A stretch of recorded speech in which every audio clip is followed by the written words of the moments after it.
Ayan, may share lang po ako rito. Ayan. Avanza po ito, Avanza.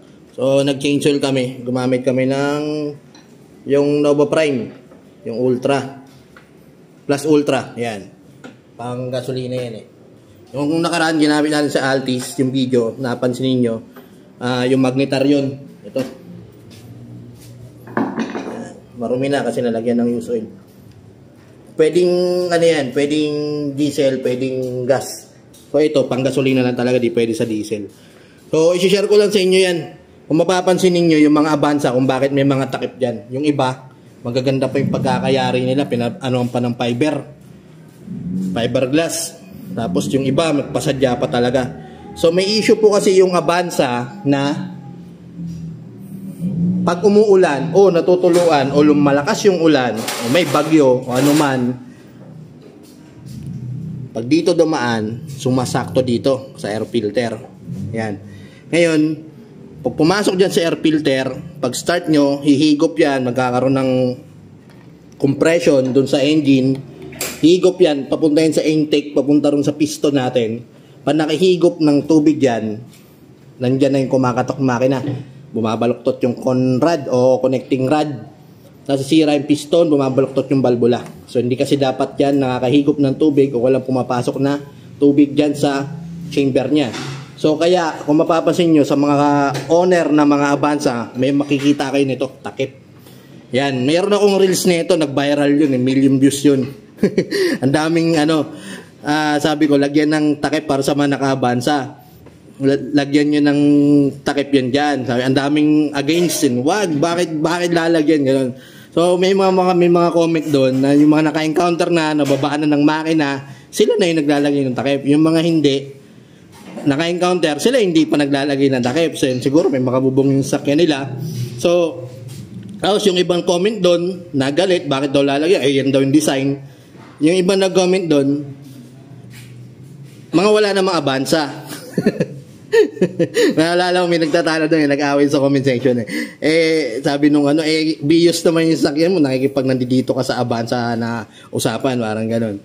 So, by the way, kayo pa rin mag-decide, pero hingin niyo yung opinion ng mga naka-encounter na. Kasi ako naka-encounter na. Marami na po naka-encounter niya. So, pag nadisgrasya makina ninyo, masakit sa ulo, masakit sa bulsa. Siyempre, abala, tsaka yung gastos ninyo, hindi biro ho yan. So yan, kaya yung iba nilalagay, ito ayusin ko to. Lalagyan ko ng mas magandang takip yan. May nagtanong nga po pala sa akin, ito, gawa siya ng UAE. Alam naman natin, UAE, pag sinabing UAE, langis yan.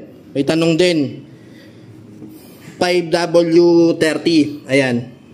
Kung may papansin kayo sa engine oil, 5W30, 5W40, 20W40. So, iba-iba siya ng viscosity. May nagtanong kasi sa akin kung ilang kilometers o ilang interval niyan kung sakali. Yung mga 5W30, yung mga polysynthetic natin, 5W40 is nasa 10,000 kilometers yan. Tapos yung 10W40 nasa 7 to 8,000 kilometers. Tapos yung mga 15 o 20W50, 20W40, mineral oil na yun, yung sinasabi nasa gitna lang siya, 5,000 kilometers na yun.